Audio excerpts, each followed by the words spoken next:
Gimana rasanya sakit dia terangkan? Sebelum belajar, kita berdoa, menurut belajar, doa mulai.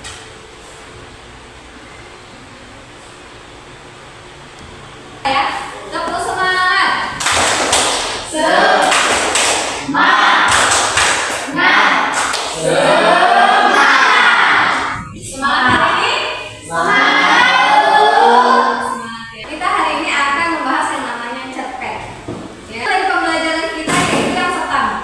Menjelaskan pengertian dan ciri-ciri cerpen.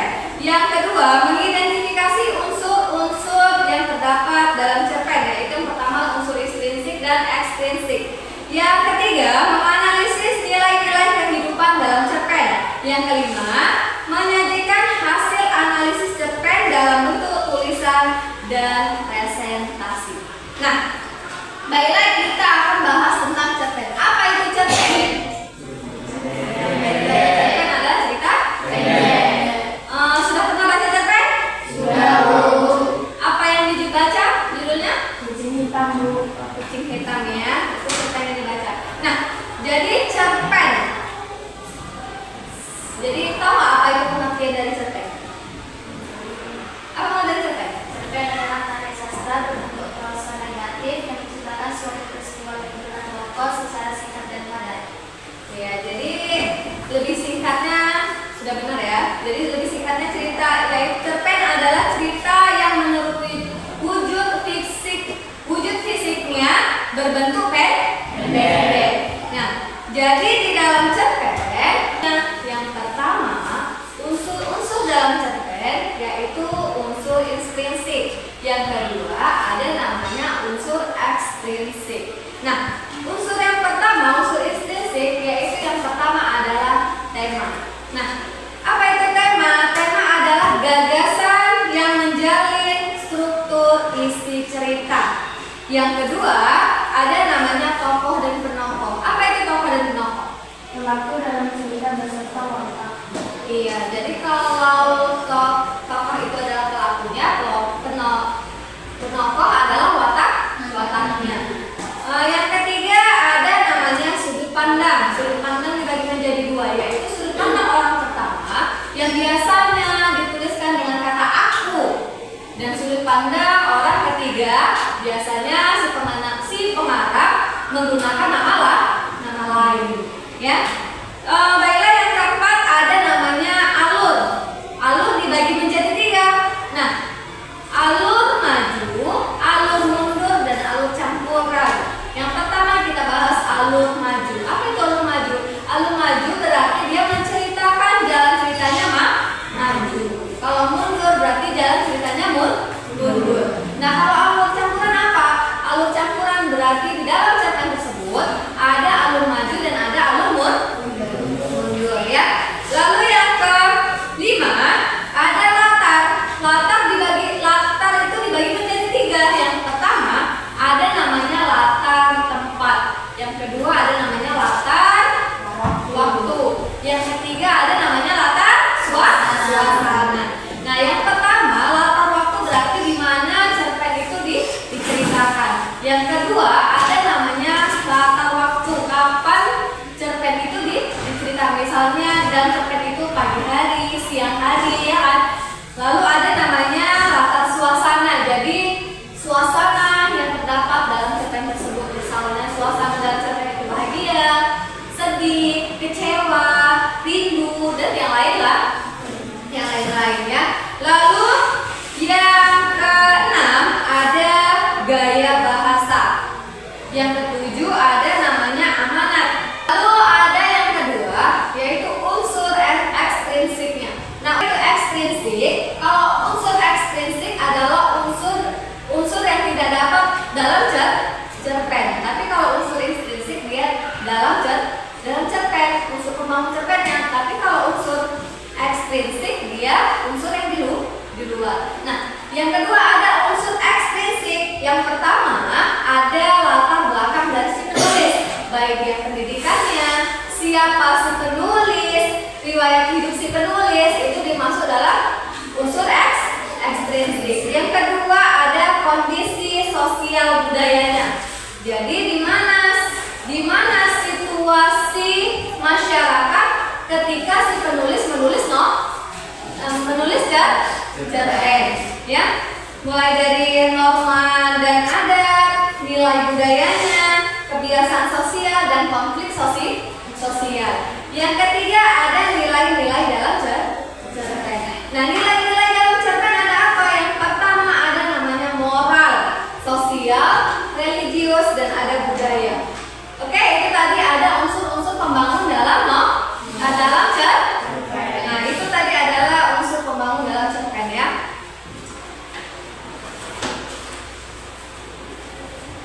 Oke, buka halaman 125.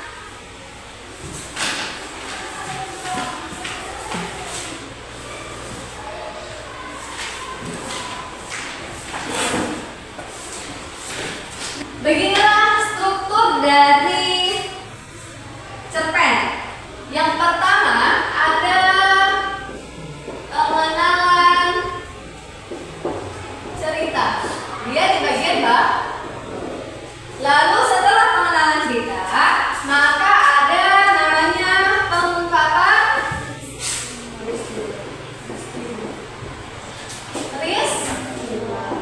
peristiwa. Lalu setelah pengenalan peristiwa, maka menuju pada konfliknya. Setelah menuju pada konflik, maka puncaknya. Berarti kalau sudah menuju, berarti kita sudah masuk puncak konflik. Setelah puncak konflik, maka ada namanya penyelesaian.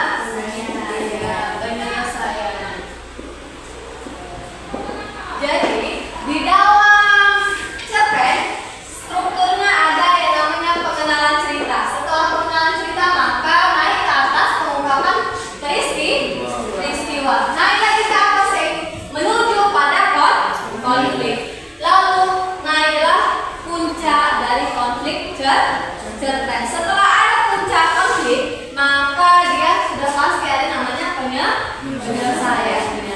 Itu tadi ada struktur dari cerpen, ya. Nah, ada ciri-ciri kebahasaan di dalam cerpen. Yang pertama, di dalam cerpen banyak menggunakan kalimat bermakna lampau. Contohnya seperti apa? Contohnya beberapa bulan yang lalu telah terjadi, ya kan? Beberapa bulan yang lalu telah terjadi. Berarti dia menceritakan masa lampau, ya. Lalu yang kedua banyak menggunakan kata yang menyatakan urutan waktu. Jadi di dalam cerpen banyak menyatakan urutan waktu. Contohnya sejak saat itu, apalagi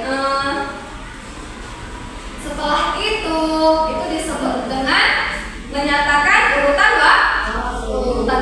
Yang ketiga ada banyak menggunakan kata kerja yang menggambarkan suatu peristiwa yang terjadi, seperti menyuruh, seperti membersihkan, dan yang lain-lainnya.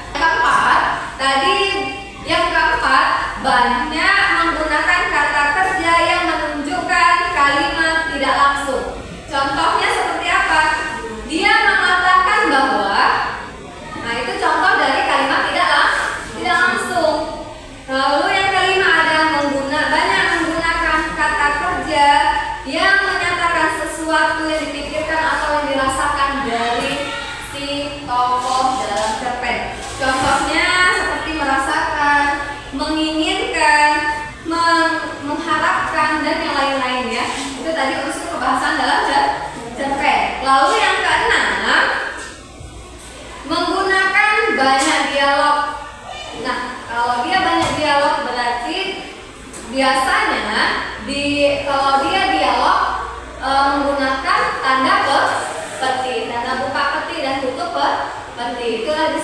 Itulah dialog dalam cerpen. Yang ketujuh, menggunakan kata-kata sifat untuk menggambarkan tokoh, tempat, dan suasana. Jadi di dalam cerpen banyak disebut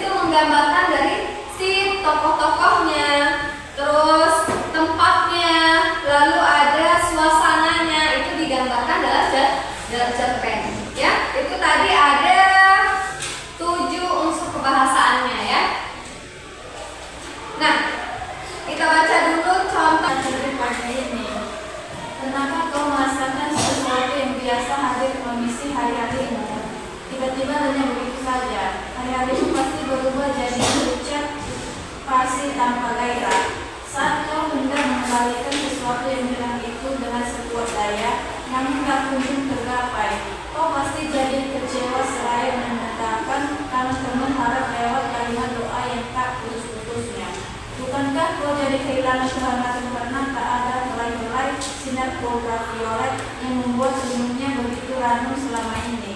Matahari bagimu tentu tak sekedar benda langit yang menguraikan matahari kamilau cahaya, tetapi sudah menjadi sebuah peristiwa yang menyatu dengan ragammu. Bayangkanlah bila matahari tak terbit lagi. Tidak ada kau tapi jutaan orang kebingungan dan meneratanya sambil berangkat hati-hati mencari lilian langit. Tempat matahari menyembul secara perkasa dan penuh cahaya. Pola matahari itu, bidadariku, di hari-hari kau merengkat kasih hingga tak bergoyah oleh waktu. Tiba-tiba kita harus terpancar di bawah langit menuju sudut-sudut yang kosong. Kekosongan itu kita bawa melewati jalan kesedihan, kita harus terpisah jauh menjalani putar diri yang termaktub di singgasan Nur Mahsud. Semula kita begitu dekat, lantas terpisah jauh oleh dengan waktu. Kita mengisi halaman-halaman kosong kehidupan kita dengan denyut nadi. Sesudahnya kita bertemu bagai angin mengucup pucuk-pucuk daun dan berlalu begitu mudah. Dan kita pun bertemu lagi dengan perasaan yang asing hingga kita begitu sulit memahami siapa diri kita sebenarnya. Di ruang kosong semula dipenuhi pernik cahaya matahari, kita bertatap muka penuh rela. Di penjuru ruang kosong itu bergantungan bola-bola rindu penuh warna dan aroma. Bola-bola itu bergesekan satu dengan lain mengalirkan irama-irama lembut Beethoven atau Pavarotti. Irama itu mengayat-ngayat hati kita hingga mengungkit potongan sejarah baru. Bagaikan sepasang angsa putih yang menari-nari di bawah gemerlapan cahaya langit. Sejarah itu terus ditulis kepanjangan lewat ratusan kitab laksa aksara. Namun setiap perjalanan pasti ada ujungnya. Setiap pelayaran ada pelabuhan singgahnya. Setiap cuaca bergerak niscaya mungkin. Setelah yang dibaca si Tasya, coba kalian analisis dulu. Coba dianalisis dulu unsur intrinsik yang terdapat dalam cerpen yang baru dibaca tadi. Coba sekarang kita analisis bersama-sama ya. Nah, matahari tak terbit pagi ini. Apa tema dari contoh cerpen di sini? Apa temanya? Ada yang tahu temanya? Kerinduan, kesedihan, kehilangan. Iya. Ada di situ kerinduan, ada di situ rasa kehilangan, dan ada rasa kesedihan. Ya. Siapa tokoh dalam cerpen? Tokoh dan penokohnya? Siapa yang tahu? Apa? Tokoh dan penonton. Tokoh utama yaitu aku. Itu romantis, kemudian tokoh pendampingnya itu Iya. Ada di situ aku, dan lalu ada tokoh pendampingnya ada kamu. Kita tahu sudut pandang. Sudut pandang yang terdapat dalam cerpen. Sudut pandang orang pertama, karena tokohnya adalah aku atau si penulis. Iya, jadi sudut pandangnya itu adalah orang pertama, karena di situ ada tertulis kata aku. Ya, latarnya. sangat terlibat seperti ruang batin atau imajinasi, latar waktunya pagi, suasana sedih, sunyi, kehilangan.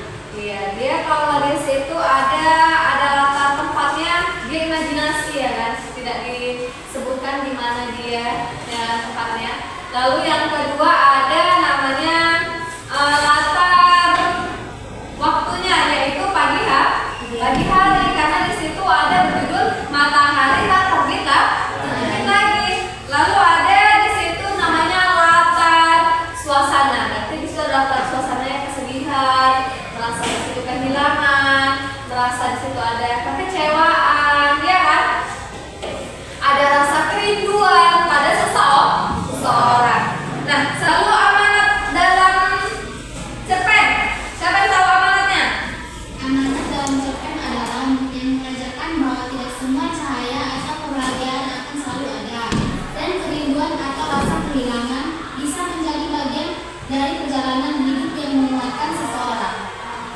tadi amanatnya ya. Amanatnya bahwa tidak semua cahaya atau kebahagiaan akan selalu ada ya. Oke, itu tadi ya. Sudah kira-kira sudah paham semua cara menganalisisnya? Oke, Ibu mau kita tugas kelompok ya. Satu kelompok terdiri dari 4 orang.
Gak lagi deh ini aku gak.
Sudah selesai semuanya? Sudah. Oke. Ayo maju perwakilan aja ya, maju ke depan perwakilan kelompok 2. Tokohnya surau kami. 1. Tema. Temanya itu yaitu agama. 2. Tokoh. Tokoh pertama kakek yang rajin beribadah. Atau untuk pendampingnya Haji Siti. Kritik suka bercerita. Aku saksi yang mendengar cerita kakek dan kritik dari Ajul Sidi. 3. Sudut pandang. Orang pertama aku. 4. Amanat. Beribadah untuk dirinya sendiri dan melantarkan keluarganya adalah salah satu hal yang tidak disukai Tuhan. 5. Latar waktu. Tidak disebutkan waktu secara spesifik tetapi terjadi pada masa lampau. Latar suasana sedih, muram, sunyi dan sepi. Latar tempat surau kecil. Terima kasih. Baiklah, sebelum kita tutup, saya mengingat kembali apa itu cerpen. Cerita pendek, wujud isinya bentuk pendek, ukuran panjang pendeknya suatu cerita memang relatif. Ya, jadi cerpen itu cerita yang wujudnya berbentuk pendek. Jadi cerpen itu yaitu cerita pendek.